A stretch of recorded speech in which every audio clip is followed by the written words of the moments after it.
entrar agora em um dos tópicos bem procurados, muito comuns na nossa sociedade, quando a gente fala de aconselhamento de uns aos outros, que é a depressão. Tá? O pastor Rafael falou um pouquinho, eu falei brevemente sobre meu ministério na Faculdade de Logos, e nossa visão, como seminário, como faculdade, apesar de que a boa parte das pessoas nas igrejas ainda entendem que um seminário existe para formar pastores, nós entendemos que a nossa missão vai além disso. Nosso trabalho é para a formação da igreja de Cristo. Então, se você tem interesse de fazer um curso, pode ser um curso formal ou um curso informal, nós temos várias opções de aconselhamento bíblico, por exemplo. A mesma pós-graduação que o pastor Rafael está fazendo na área de liderança, nós também temos na área de aconselhamento, nós temos na área de Bíblia, de ensino bíblico, para aqueles que são professores. Temos vários cursos, formais e informais, que você pode fazer hoje à distância, da sua casa, e estamos para servir a igreja. Então, se você tem interesse, quer saber um pouco mais, posso deixar o meu contato com o pastor, a gente pode conversar aí no período de intervalo, quando a gente estiver comendo essa feijoada aí que já está chegando bem. Nós podemos conversar, e a nossa ideia realmente é dar ferramentas, dar recursos para que você sirva ao Senhor, conheça mais do Senhor a quem você serve e adore ao Senhor. Você pode fazer isso de acordo com a sua flexibilidade, é só desejar utilizar as ferramentas que Deus tem dado para a igreja brasileira, e é uma das formas que a gente pode servir os irmãos também, tá bom? Depois eu posso até deixar algumas informações maiores com o pastor Rafael para os irmãos aí. Muito bem, lidando com a depressão. Vai aparecer alguma coisa na tela, eu espero que você consiga enxergar, não está tão grande, mas depois eu posso deixar também no slide, já está com o irmão ali, inclusive, caso você queira, tá? Uma pessoa ser diagnosticada como depressiva nos nossos dias se tornou cada vez mais comum, não é verdade? Você talvez já tenha recebido um diagnóstico como esse, ou conhece alguém que recebeu um diagnóstico desse. Tanto é que a depressão ficou conhecida por alguns como o mal do século XXI. E de acordo com algumas pesquisas, atingiu mais de 350 milhões de pessoas em todo o mundo. Esse número é de fato assustador. Você olha para isso e você vê essa quase que uma epidemia, apesar de não ser algo contagioso, de como as pessoas estão sendo diagnosticadas como depressivas. A própria propagação do termo depressão tornou cada vez mais popular. Tanto é que nós usamos de forma comum, não é verdade? Você acorda um pouco mais indisposto, um pouco mais para baixo, aconteceu alguma coisa e fala assim, estou meio deprê. Estou depressivo hoje. Se tornou comum, se tornou popular nós usarmos o termo quando ele se refere a algum tipo de tristeza, algum tipo de abatimento na nossa vida. Então, o termo se popularizou e nem sempre quando nós falamos depressão, nós estamos entendendo de fato o que está sendo dito. Porque às vezes é um diagnóstico, às vezes não, é um sentimento de tristeza. Como que a gente lida com essas questões? O que é isso no campo da pesquisa sobre depressão? Pessoas que enfrentam a depressão, elas descrevem a intensidade dos seus sofrimentos, demonstrando como isso afeta a sua vida pessoal e seus relacionamentos. Primeira coisa que a gente tem que entender, para não sermos desequilibrados com relação a isso. Uma pessoa que está ou diagnosticada ou se sentindo deprimida, ela está sofrendo. Entenda isso. Porque tem um extremo que muita gente lida com isso como se fosse, isso não é nada. Isso aí a pessoa está inventando, isso aí é porque ela quer aparecer, isso aí é porque... Não, a pessoa que está sentindo isso, ela está sofrendo. E nós devemos ter compaixão, misericórdia e tentar ajudar pessoas que estão em sofrimento. Entenda isso. A perspectiva que nós vamos falar aqui não é que a depressão é irrelevante ou de que isso não existe. Não. A pessoa está sofrendo com aquele sentimento. Ela está lidando com aquilo de uma maneira insuficiente, que é difícil para ela. Eu estou vendo alguns irmãos anotando. Pode ficar à vontade, tá bom? Mas eu deixei ali. É só pedir para o irmão que ele passe a slide para você. Se você não quiser ficar anotando, até porque eu acho que não vai dar tempo, porque eu vou passar alguma coisa mais rápido pelo nosso tempo. Mas está tudo aqui. É só pegar. Tá bom? Está livre para os irmãos. É dos irmãos. Pode compartilhar, viu? Para os irmãos aí. Então, explicações sobre origem e sobre tratamento para a depressão presentes na nossa cultura, muitas vezes são insuficientes e acabam ignorando os próprios conceitos e auxílios que vêm da palavra de Deus. Como disse, eu faço parte de uma associação, que é a Associação Brasileira de Conselheiros Bíblicos. E estou lidando com aconselhamento já desde a época de formação no seminário, há uns 15 anos, com aconselhamento bíblico. E é muito triste ver algumas realidades onde a pessoa ela recebe o diagnóstico e parece que ela fica presa àquele diagnóstico pro resto da sua vida. Em que ela toma algum tipo de medicação, e eu não sou contra a medicação, deixa eu deixar bem claro isso. Inclusive, eu descobri que eu tenho algo em comum com a esposa do pastor aqui, nós somos farmacêuticos, né? Ela fez farmácia, eu também fiz farmácia antes de fazer teologia. Atuei na área por um tempo, então não quero falar mal da farmácia ou da medicação em si, até porque eu atuei nessa área há um tempo, hoje não atuo mais, estou integral no ministério, mas trabalhei um período da minha vida na área de medicamentos, né, em farmácia. Mas muitas vezes pessoas ficam dependentes de medicamento para o resto da vida. Medicamentos que tratam o sintoma que ela sente, que trazem algum tipo de alívio, mas que não tratam de fato o seu problema. E que fazem com que aquele ciclo continue na vida da pessoa, tornando ela dependente o resto da vida de uma medicação que vai talvez fazer com que ela se sinta um pouco melhor por um tempo, até o organismo se acostumar. E ela tem que aumentar a dosagem ou trocar a medicação, mas que não vai tratar realmente o que está causando aqui. Então, falar sobre origem, sobre causas, é importante. Mas antes disso, vamos tentar definir. Vamos definir a questão. O Wayne Mack, um autor aí que você pode encontrar, eu coloquei a referência aqui embaixo, do livro, para quem depois vai pegar o slide, o PowerPoint, um livro da editora Nutra, inclusive uma editora muito boa, que tem publicado muita coisa boa na área de aconselhamento bíblico. Ele tem um livro chamado Prostrado, que é uma abordagem bíblica da depressão. Da depressão e da solidão. Então, se você quer ler uma abordagem proveniente das Escrituras sobre esse assunto, eu indico esse livro. É um dos livros, tem outros livros, mas é um livro muito bom sobre o assunto. Inclusive, algumas definições que eu vou trazer aqui hoje são provenientes desse livro. Tá bom? Provém desse livro aí do Wayne Mack. Ele classifica a depressão em 3 categorias, tá bom? Quando digo ele, é à luz dos estudos da própria sociedade. Primeiro, que é chamado de depressão leve, que é um sentimento de desânimo, frustração ou tristeza por algum evento difícil da vida. E não há nada de errado com isso. Então, é que a gente está falando de terminologia aqui. A gente poderia usar, em vez de depressão, tristeza. Abatimento. Aconteceu alguma coisa difícil. Você perdeu alguém na sua família, alguém querido. Ou houve uma circunstância na sua vida inesperada que trouxe dificuldade. É natural que você sinta uma espécie de tristeza, um sentimento de abatimento por um período da sua vida. É claro que o cristão deve reagir às dificuldades com confiança em Deus, com esperança, até com alegria, ao passar por provações, porém existem momentos de tristeza. A Bíblia não nega isso, e ela fala isso como uma realidade.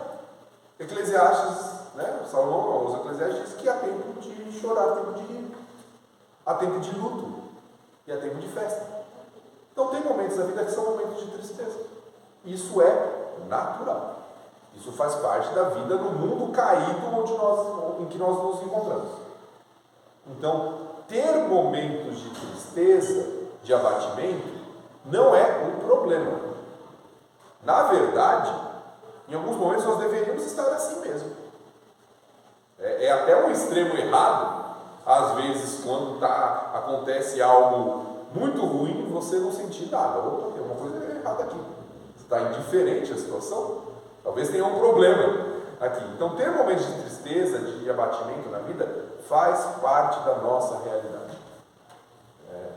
Talvez o povo judeu, o povo de Israel, no Antigo Testamento, seja um povo que expressa isso bem. Quando tinha alguma tragédia nacional, alguma situação de luto, você vê que eles expressavam isso claramente. Com roupas específicas, com rasgar de roupa, pano de saco, cinza sobre a cabeça, e uma série de coisas que mostravam ali era um momento de dor. E não há nada de errado com isso. Nós passamos por um momento de dor e de dificuldade. Esse seria o que é chamado de depressão leve em alguns manuais, em algumas visões. Porém, também teríamos uma depressão moderada. O que seria essa depressão moderada? Ela surge de uma reação inadequada a uma experiência de depressão leve. Ou seja, é normal ter um momento de tristeza por um evento na minha vida. Mas se eu reajo de maneira inadequada a isso, ou seja,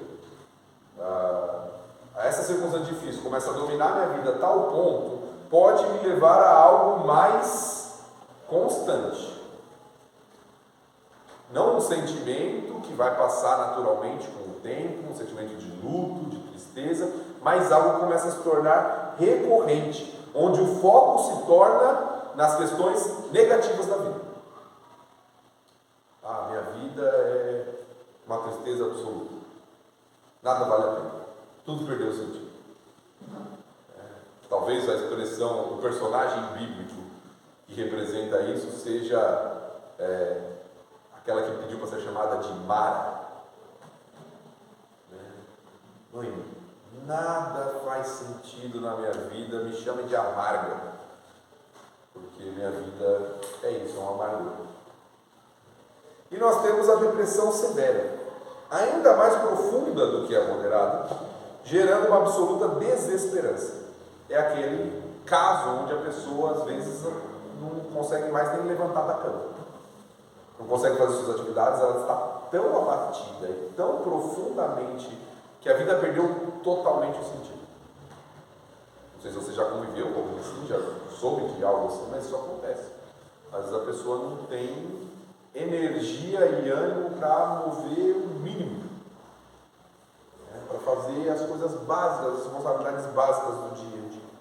Então, o Elimelec, ele nos ajuda falando que qualquer tentativa de olhar e de entender a depressão precisa ter um olhar abrangente. Em que sentido? Isso afeta o todo da vida. Afeta o físico. Uma pessoa que está constantemente abatida, sendo dominada por esses sentimentos de tristeza, ou chamados sentimentos depressivos, ela isso tem efeitos físicos, na verdade. Não é só emocional, como muitos pensam. Ela está constantemente sem energia, fadiga, insônia. São alguns dos sintomas.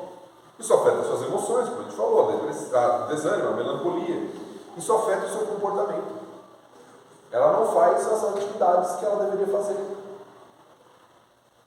Ela fica inativa. Isso afeta o seu intelecto, o que ela pensa, qual é a perspectiva dela sobre a vida. Isso afeta a sua teologia. Muitas vezes está tendo uma visão distorcida de Deus e do seu plano, se tornando insatisfeito, amargurado com o próprio Deus. Então note, toda essa introdução que nós estamos dando é para mostrar que depressão é um assunto que nós deveríamos lidar com seriedade. É algo que afeta as pessoas da nossa cultura. Independente a gente vai falar das causas daqui a pouquinho, independente do motivo pelo qual afeta uma pessoa, nós, ao vermos alguém que está abatido, desanimado, triste, não devemos olhar e falar assim, não, isso aí não é nada. Não. Nós devemos levar isso a sério e tentar ajudar a pessoa para que ela não vá para um abismo cada vez mais profundo. Isso pode acontecer. Bom? Então vamos olhar algumas causas. Quais são as possíveis causas de levar alguém a que é chamado hoje em dia de depressão? Primeiro, algum problema orgânico. Tem gente que fala assim: depressão não é doença. E nós vamos ver, de fato, que boa parte das reações de depressão, elas não são por um motivo biológico. Porém, existem alguns casos, talvez a menor parcela da nossa cultura, em que sentimentos de tristeza são causados por um problema fisiológico. Por isso que a primeira coisa que nós deveríamos fazer quando alguém está constantemente, não é que a pessoa teve um momento de tristeza por algo aconteceu, mas constantemente abatida, é fazer exames objetivos, levá-la ao médico para fazer exames objetivos para saber se está tudo bem com seus hormônios. Porque às vezes deficiência hormonal causa fadiga, causa abatimento, causa tristeza, causa desânimo. Então, às vezes tem um espantalho, né? O pessoal diz na teologia, que as pessoas criam, que fala assim: não, aconselhamento bíblico, não acredita na medicina e não acha que existe doença. Isso é uma mentira. A medicina bem estabelecida, olhando para aquilo que é orgânico de fato, é um parceiro. Inclusive a ABCB, na associação que nós fazemos parte, nós temos médicos conselheiros que nos ajudam justamente nessa parte. Graças a Deus lá em São Paulo nós temos um médico, né, que entendeu isso como um ministério, que ele tem o trabalho dele, ele atua no consultório como médico, mas toda quinta-feira ele atua gratuitamente, né, ele dá o dia dele para pessoas que estão passando por aconselhamento e que precisam ser avaliadas de maneira orgânica. É uma bênção para nós, né? Nós temos um ministério na nossa igreja de aconselhamento bíblico e sempre que a gente tem alguém que a gente tem dúvida se é algo orgânico, a gente manda para ele. Bom, vai lá, faz uma avaliação. Porque tem questões que são de fato orgânicas. Pode ser hormonal, que pode ser às vezes até um efeito adverso de uma outra medicação que a pessoa está tomando. Tudo isso faz parte da nossa realidade. Eu sei que a gente na teologia às vezes acaba dividindo demais aquilo que não deveria dividir. Parte material, parte imaterial. É verdade.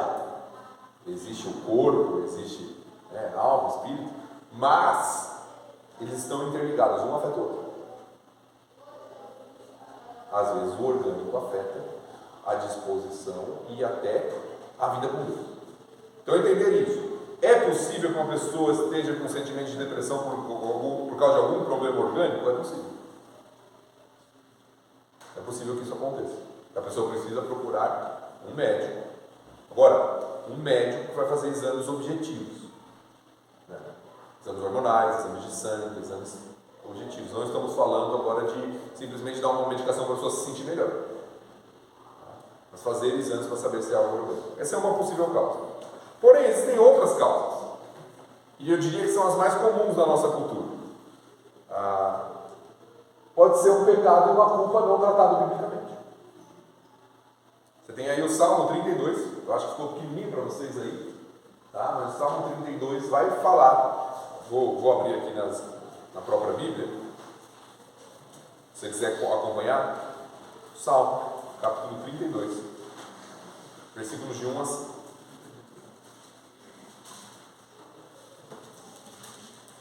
Aqui Davi está relatando um pouquinho da sua realidade, do seu pecado.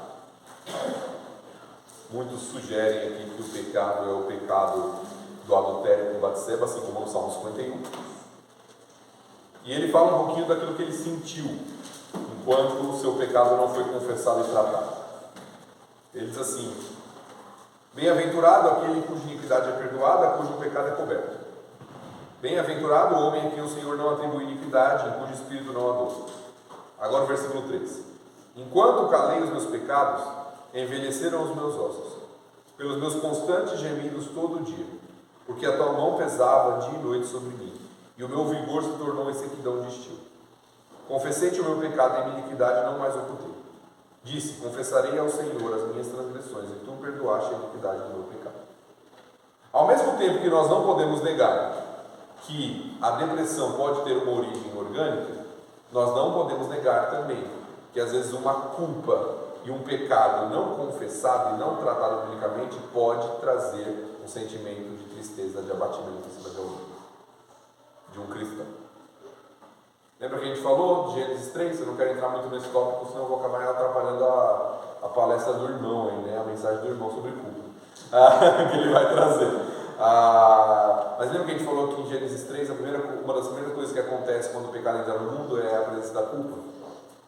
E às vezes a culpa, usando a expressão poética de Davi aqui, esmaga os ossos. Às vezes ela traz esse sentimento de fato de abatimento profundo, de tristeza. Então, o que precisa ser avaliado com uma pessoa que está passando por isso? Primeiro, é algo orgânico, já fez algum exame, está tudo em ordem, tem algo que precisa ser tratado na vida dela. Uma terceira causa pode ser uma reação inapropriada diante de uma circunstância difícil. Nós temos o exemplo de Elias aqui, que foi alguém que reagiu de forma inapropriada a uma circunstância difícil. 1 Reis capítulo 19, você pode abrir para acompanhar, porque o texto está pequenininho aqui. 1 Reis 19.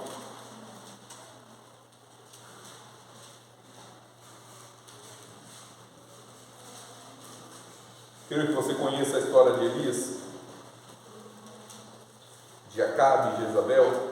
Então quero resumir só os primeiros versículos. Diz assim, 1 Reis 19: Acabe fez saber a Jezabel tudo quanto Elias havia feito e como matara todos os profetas à espada. Então Jezabel mandou um mensageiro a Elias a dizer: façam-me os deuses como lhes aprouver, se amanhã, a estas horas, não fizer eu a tua vida como fizeste a cada um deles. Temendo, pois, Elias levantou-se para salvar sua vida, se foi, e chegou a Berseba, pertence a Judá. Ele deixou o seu moço. Ele mesmo, porém, se foi ao deserto, caminho de um dia, e veio, se assentou debaixo de um zinho, e pediu para si a morte, e disse: basta, toma agora, ó Senhor, a minha alma, pois não sou melhor do que os meus pais. Deitou-se e dormiu debaixo do zinho, e eis que um anjo o tocou, e lhe disse: levanta-te e come. E aí o texto vai continuar, mas só para resumir. A história de Elias. Elias, no dia anterior, era um profeta corajoso, resoluto, confiante no Senhor, a ponto de desafiar os profetas de Baal, e exterminá-los. No dia seguinte, Jezabel falou para ele: eu vou fazer com você o mesmo que você fez com os profetas, eu vou te matar. Elias entrou em desespero. Ele foi embora, ele fugiu, ele foi para o deserto, e ele chegou ao ponto de falar para o Senhor: para mim já chega, tira a minha vida. Aquele que antes estava confiando no Senhor e desafiando 450 profetas lá de Baal, mais os outros profetas que tinham lá, agora a mulher virou para ele e falou: você vai morrer. Ele entrou em desespero. Isso levou ele a um abatimento profundo, a ponto de pedir a morte para o Senhor. Se isolar no deserto e pedir a morte. Às vezes, esses sentimentos de tristeza e de abatimento profundo vêm porque reagimos de maneira inadequada diante de uma circunstância difícil. Às vezes, circunstâncias difíceis vêm sobre nós. Deus permite. No seu plano soberano e perfeito, Ele permite circunstâncias difíceis, e às vezes nós reagimos de maneira inadequada, não confiando no Senhor e se desesperando diante de um momento difícil. Por isso, nós temos um gráfico aqui que pode ilustrar como uma pessoa pode chegar a sentimento de depressão, a depressão. Ela pode passar por uma circunstância difícil na vida. A perda de alguém, um desastre, algo que aconteceu difícil na vida dela. Isso pode levar a dois tipos de sentimento: ou a autocomiseração ou a decepção, ou os dois. A pessoa começa a se decepcionar com Deus ou com outras pessoas, e ela começa a ter esse sentimento de autocomiseração. Mas coitado de mim. Mas eu merecia algo melhor. Mas eu sou uma pessoa, tudo vem sobre mim, as coisas só acontecem comigo. Ela começa a ter esse foco voltado extremamente para si. Isso leva ou à ira, alguns reagem de maneira irada com essa situação, se tornam pessoas iracundas, reagem afrontando tudo e a todos, ou ao abatimento. Diante dessa circunstância e a essa reação, a pessoa começa a ficar abatida. Cada vez mais vai se afundando nisso, que pode levar à amargura ou ao desapontamento, levando ao que é chamado hoje, ou diagnosticado hoje, como depressão. A pessoa se entrega àquilo, de uma forma em que essa circunstância difícil se torna um gatilho que leva a pessoa a uma vida de abatimento. Por isso que no aconselhamento bíblico, uma das primeiras coisas que nós tentamos fazer para ajudar a pessoa é entender se houve que é chamado de um gatilho, um start. O que levou a pessoa a começar a sentir assim? Eu perdi meu pai ou minha mãe. Eu tive uma situação traumática na minha vida. Porque às vezes é uma reação àquilo que leva a pessoa a se tornar cada vez mais abatida. Uma reação a uma circunstância difícil. E última causa para a gente chegar na parte principal, que é como ajudar alguém que está passando por depressão. Valores não bíblicos. Um sistema de valores não bíblicos, pode gerar aí inveja, cobiça de coisas que não são o plano de Deus, e que quando não pertencem a nós, geram um descontentamento. Então, eu quero isso na minha vida. Meu sonho na vida é esse. E Deus não está me dando. Então, minha vida não tem sentido. Minha vida não vale a pena. Se for para viver assim, a vida não tem graça. Às vezes um valor que não é proveniente das Escrituras, que pode até ser algo bom, não necessariamente algo ruim, mas que se torna um ídolo no meu coração, como é usado na linguagem de aconselhamento, que pode me levar ao descontentamento.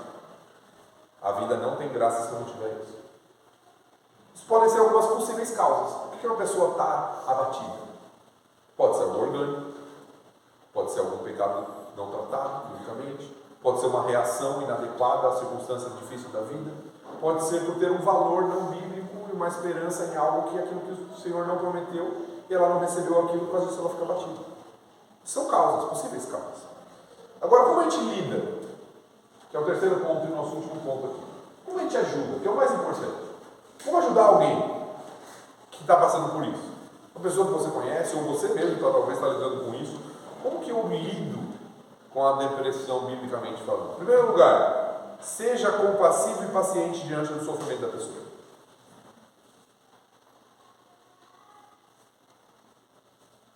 Jesus Cristo é o nosso maior modelo sobre isso.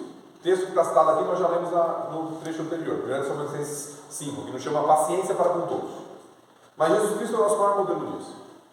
Jesus Cristo, Deus homem, o Deus encarnado, o homem perfeito, ele vê as pessoas em situação difícil, ele se compadece.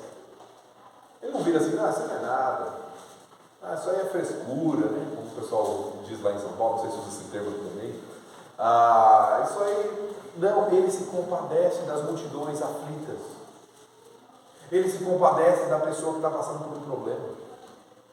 Nós precisamos ter esse mesmo coração compassivo e paciente com as pessoas. Nós vivemos numa época de muita velocidade. Tudo tem que ser rápido. Não é verdade? Não sei se aqui é assim. Eu sei que em São Paulo as coisas são assim o tempo inteiro. Né? Você não tem tempo para nada. Tudo tem que ser a milhão. Né? Como eu digo. Rápido. Para ontem. E às vezes a gente transporta isso para os nossos relacionamentos. nos torna impacientes. Você vê aquela tendência? Hoje em dia, né, até YouTube, WhatsApp, as coisas, eles criaram a ferramenta para você ganhar tempo de se ouvir em velocidade 2.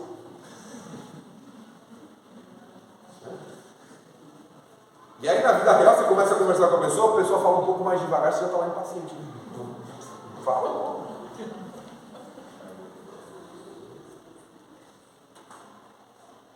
Nota como às vezes a gente precisa frear um pouco.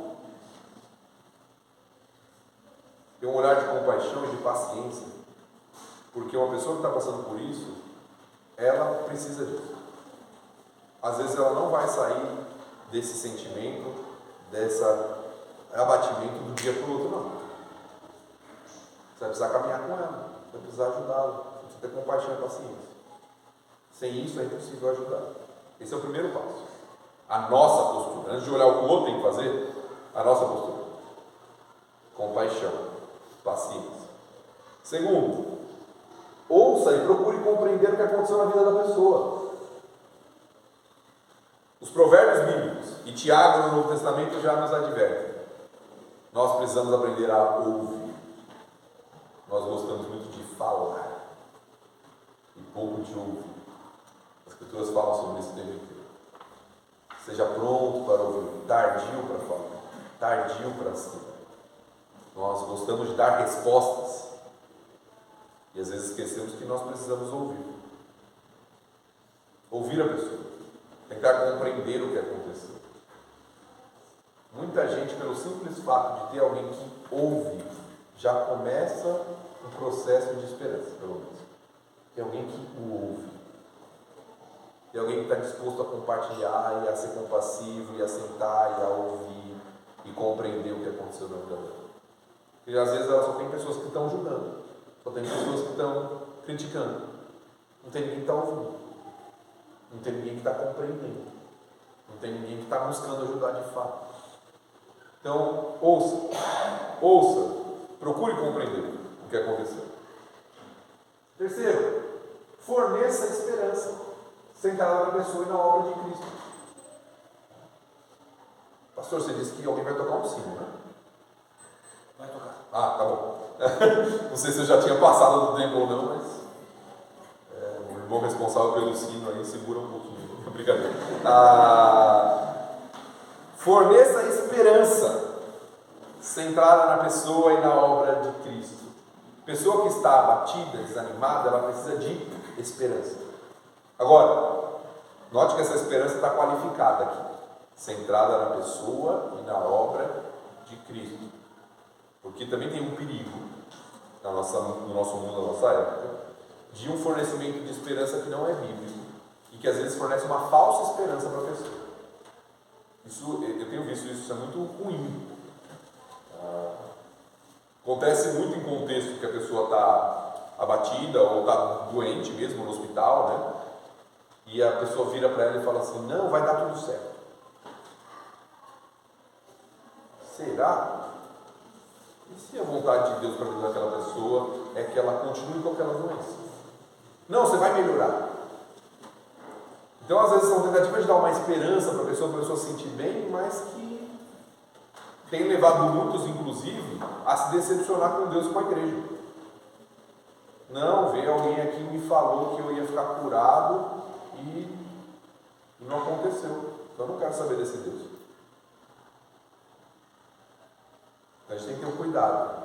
A esperança que nós fornecemos precisa ser uma esperança bíblica. O que é uma esperança bíblica? Olha, você pode confiar e se apegar ao Senhor nos momentos de dificuldade. Deus nos ampara no meio da dificuldade. Isso é esperança bíblica. Olha, por mais que a gente passe por sofrimento nessa vida, existe algo além daqui. E a vida com o Senhor é o que mais importa. Isso é esperança bíblica.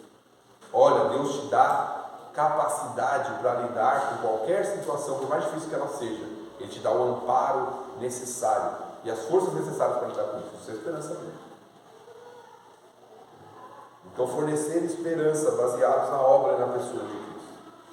Além disso, ajude a pessoa a entender que a depressão não é algo que simplesmente aconteceu, mas muitas vezes uma interpretação e reação às circunstâncias da vida. Paulo, nesse texto aos Filipenses, texto bem conhecido, pelo menos no versículo 13, ele fala que ele aprendeu a viver contente em toda e qualquer situação. Note que isso é um aprendizado. Eu aprendi a viver contente em toda e qualquer situação. E ele vai listar essas situações: fartura e escassez, dificuldades e alegrias. E aí o versículo famoso, né? Tudo posso naquele que me fortalece. Ou eu posso passar por todas as coisas porque Deus me dá força para isso. Esse é o sentido do texto. Ou seja, a depressão, e estamos falando daqui, evidentemente, daquela que não é orgânica, ela não é simplesmente algo que aconteceu. E eu preciso aprender a lidar com esses sentimentos. Paulo fala sobre isso como um aprendizado. A pessoa que está passando por um sentimento de depressão, de abatimento, ela precisa aprender a como reagir emocionalmente. Isso é um aprendizado. Ajude a pessoa a entender isso. Porque às vezes a pessoa se vê como alguém que não pode fazer nada. Simplesmente foi algo que aconteceu na vida dela e não tem o que ela fazer. E aí isso traz desesperança para a pessoa. Não, eu sou alguém que está doente e eu não tenho o que fazer. Minha vida está fadada a isso. Acabou. Vou viver com isso o resto da vida. Então ajudar a pessoa, mostrar para ela que tem esperança. Que ela pode lidar de maneira adequada com aquilo. Aprender a lidar com aquilo. Isso é um aprendizado. Além disso, ajude a pessoa a entender os propósitos de Deus com o sofrimento. Sei que a gente não gosta de falar disso. Mas Deus utiliza o sofrimento para o nosso aperfeiçoamento. A gente preferia que Deus não usasse. Ninguém gosta de sofrer. Mas Deus utiliza sofrimento para o nosso aperfeiçoamento. A Escritura diz que todas as coisas cooperam para o bem daqueles que amam a Deus. Quando diz todas as coisas, são todas as coisas. Inclusive as dificuldades.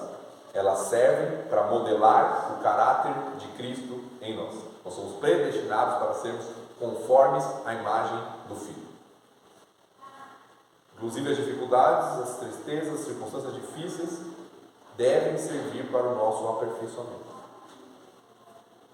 Eu sei que a gente acha que vida boa é vida que não tem problema. Mas isso não é uma verdade.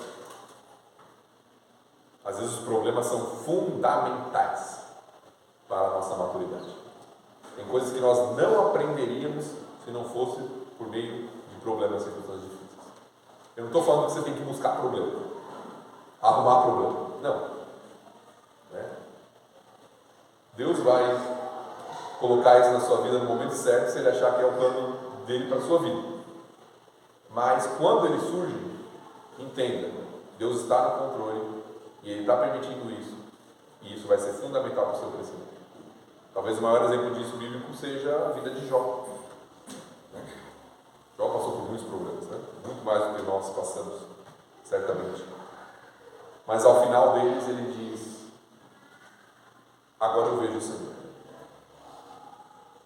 Eu te conheci antes de ouvir falar, mas agora eu consigo te ver. Ou seja, tudo aquilo levou ele para mais perto do Senhor.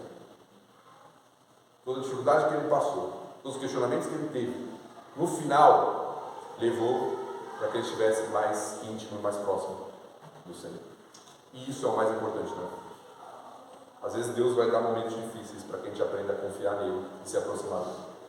Isso faz parte. E ajudar uma pessoa, ajudar ela a entender isso também. Olha, eu não posso te livrar do sofrimento que você está passando. Eu não tenho esse poder. Deus pode, se Ele quiser. Mas se Deus está permitindo, é porque Ele quer trabalhar algo na sua vida. Aproveite, se aproxime de Deus. Aproveite a trabalhar suas emoções, a lidar com isso. Cresça em meio a todo esse processo. Outro conselho: ajude a pessoa a avaliar as causas dos seus sentimentos depressivos e a buscar o arrependimento por qualquer ação, reação não bíblica. Então ajude a pessoa a avaliar. Por quê? Por que você está sofrendo tanto com isso? Como a gente falou, pode ser por um pecado? Pode, mas pode não ser. Pode ser uma circunstância da vida, como a gente falou, uma circunstância difícil. Mas como eu estou reagindo a isso? Por que isso me afeta tanto? Será que eu tenho colocado toda a minha esperança nisso? Será que todo o sentido da minha vida se tornou isso? Será que eu consigo viver contente no Senhor, mesmo diante das dificuldades da vida? Ajude a pessoa a avaliar. Às vezes falta esse período de reflexão na nossa vida.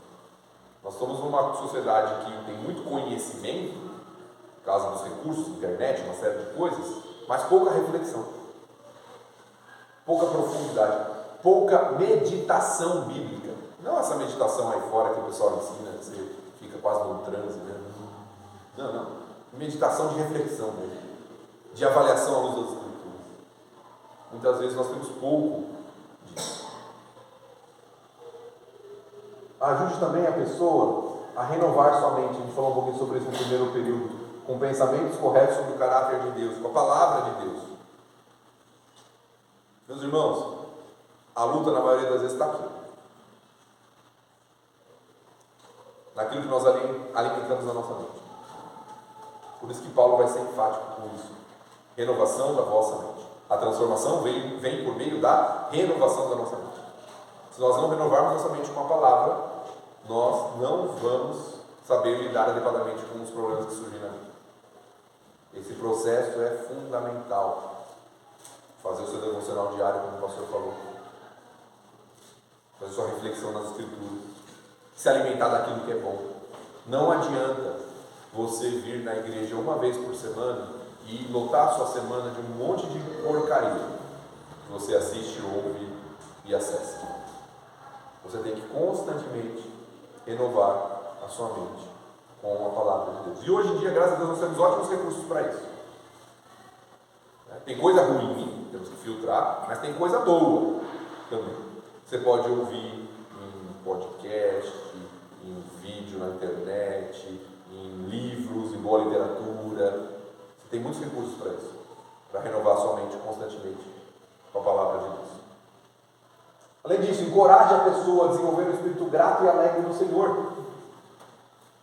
Efésios 5, o texto que está aí, mostra que uma das evidências de ser cheio do Espírito é gratidão. Nós temos a tendência a dar ingratidão. Precisamos cuidar do nosso coração. A gente olha muito mais aquilo que a gente não tem do que aquilo que a gente tem. Ajude a pessoa a desenvolver o espírito grato. Uma pessoa que está com um sentimento depressivo, ela foca toda a vida dela naquilo que é ruim. E ela esquece de tantas bênçãos que o Senhor já deu. E a primeira e principal é a salvação em Cristo Jesus. Então, a desenvolver o espírito de contentamento, de alegria, de gratidão, mesmo em meio às dificuldades da vida. Penúltimo, estimule a pessoa a ser obediente e cumprir suas responsabilidades a despeito dos seus sentimentos. Isso é muito importante, porque uma pessoa que está lidando com sentimentos depressivos, sentimentos de tristeza, ela vai ser movida muito por suas emoções, por aquilo que ela sente. Então ela deixa de fazer coisas, ela deixa de assumir responsabilidades pelo que ela está sentindo. Isso é algo que vai se tornando cada vez pior. É o que é chamado de uma espiral descendente. A pessoa vai cada vez mais para o fundo do poço. Por quê? Ela não se sente bem, aí ela não faz. Aí por não fazer, ela se sente pior. É verdade, é um ciclo. Então, uma das coisas práticas e boas que você pode ajudar a pessoa a fazer, estimule ela a fazer, mesmo que ela não tenha vontade. É aquele negócio, não estou com vontade de ir para a igreja hoje. Às vezes criança, adolescente é muito assim, né? Mas tudo bem, pode ir sem vontade mesmo. Vamos orar para que Deus trabalhe o seu coração nesse processo, você tenha vontade. O problema é que a gente, na nossa cultura, é muito movido pelo que a gente sente. Então, eu não sinto, eu não faço. A Bíblia fala que você tem que perdoar o seu irmão, mas eu ainda não senti no coração perder, então eu não faço. A gente não cumpre a responsabilidade porque a gente não sente que deveria fazer. E isso é péssimo para nós. Só piora a situação. Então ajude a pessoa a pouco gradativamente assumir responsabilidade, mesmo que ela não sinta vontade de fazer. Isso vai dar energia, isso vai ajudar a pessoa a reagir. E por último conselho que eu queria deixar: ajude a pessoa a focar nas coisas celestiais e ter uma perspectiva de vida à luz da eternidade. A vida não termina aqui. Paulo fala sobre isso aqui aos Romanos. Os sofrimentos do tempo presente não podem ser comparados com a glória que há de ser revelada em nós. Isso aqui é um pequeno trecho da nossa existência. Comparado à eternidade, não é nada. Só que às vezes a gente acha que aqui é tudo. E toda a nossa existência se resume a essa realidade.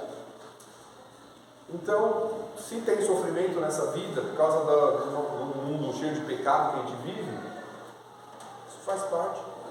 A gente pode aprender a viver com isso, porque a gente tem uma esperança que não se limita a essa aqui. Não se limita a essa realidade. Vai muito além dessa pequena fração que nós vivemos nessa terra. Dar uma esperança que vai além desta vida. É isso que o Evangelho faz. A gente pode sofrer nessa vida e provavelmente vai sofrer. Todos nós. Em maior ou menor nível. Mas existe uma vida de glória, de alegria, de contentamento, de profundidade, de intimidade com o Senhor para a eternidade. Todos nós vamos desfrutar disso, todos nós que cremos no Senhor.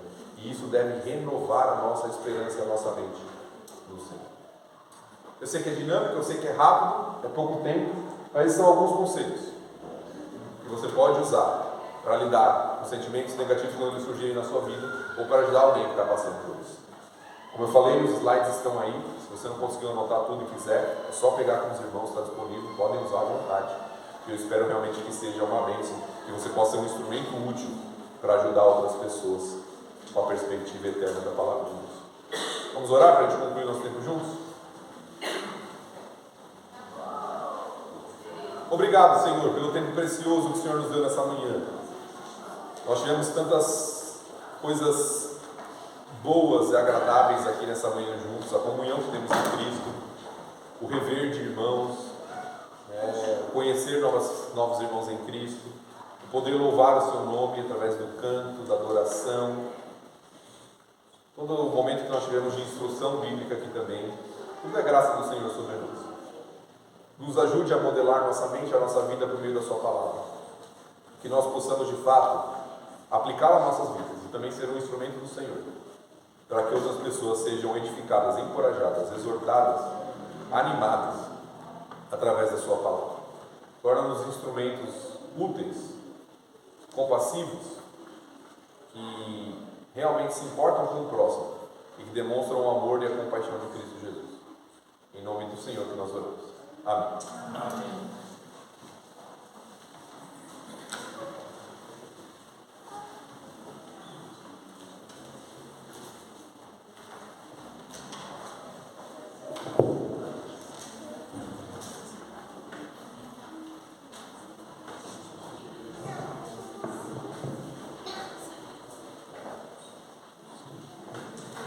Irmãos, Deus é infinitamente bom. Guarda essa palavra infinitamente, porque o pastor tocou aqui nesse assunto, né? Porque se nós tivermos um problema que é orgânico, ele deu uma solução, né? Temos os médicos, os remédios. Se o problema, que na maioria das vezes é da nossa alma, ele também nos deu a solução. Todos aqueles que têm passado comigo, feito aconselhamento comigo, eu tenho ensinado a fazer uma devocional, conforme o irmão falou aqui, com reflexão. Não para cumprir só e colocar lá, cumprir hoje. Deus deve ter feito o tique dele lá também, né? E o que é essa devocional com reflexão? É eu ler o texto e dependendo do aconselhamento que eu estou fazendo, eu peço para a pessoa fazer a devoção no livro de Jó, para ver o sofrimento dele. Muitos aqui sabem disso. E no próximo encontro, eu corrijo uma coisa que geralmente a gente, quando faz a reflexão, Então, pastor, eu li aqui e percebi que Jó, e percebi que eles, e percebi que o mundo, vão corrigir isso. Está errado essa reflexão. A mim, o que isso tem a ver comigo? Não é uma reflexão na terceira pessoa, é na primeira pessoa. Nesse capítulo, o que eu faço o que eu estou cumprindo nesse capítulo? Isso eu estou cumprindo, maravilha, obrigado Senhor por me ajudar. E o que eu não estou cumprindo, que eu preciso melhorar, que está nesse capítulo aqui, né? Então, a reflexão na primeira pessoa, eu. Então, mais uma vez, obrigado pastor Thiago, obrigado por compartilhar também com a igreja, se os irmãos, alguns quiserem ajudar outras pessoas, inclusive familiares, podem usar o seu material, à vontade. Ótimo, então agradecemos a ele. O pastor chegou 1h20 da madrugada, busquei ele lá na roda ferroviária, né? Chegou em casa, já foi dormir, descansar, e hoje à noite, após o culto, que horas é o seu ônibus mesmo? Eu nem lembro mais. 10h30, né? Mas graças a Deus, hoje, estava comentando com ele, os ônibus de hoje não são como antigamente, né? Antigamente entrava até o porco dentro, a galinha dentro, né? E aqueles ônibus duros, né? Hoje é confortável, ele veio numa poltrona sozinho, isso é ótimo, né? Nós precisamos sempre investir nas coisas do Senhor, que o Senhor tem nos proporcionado. Então, obrigado também pelo esforço. O pastor estava numa aula, onde saiu da aula, foi para o Tietê, na rodoviária, e já veio para cá. Muito bem.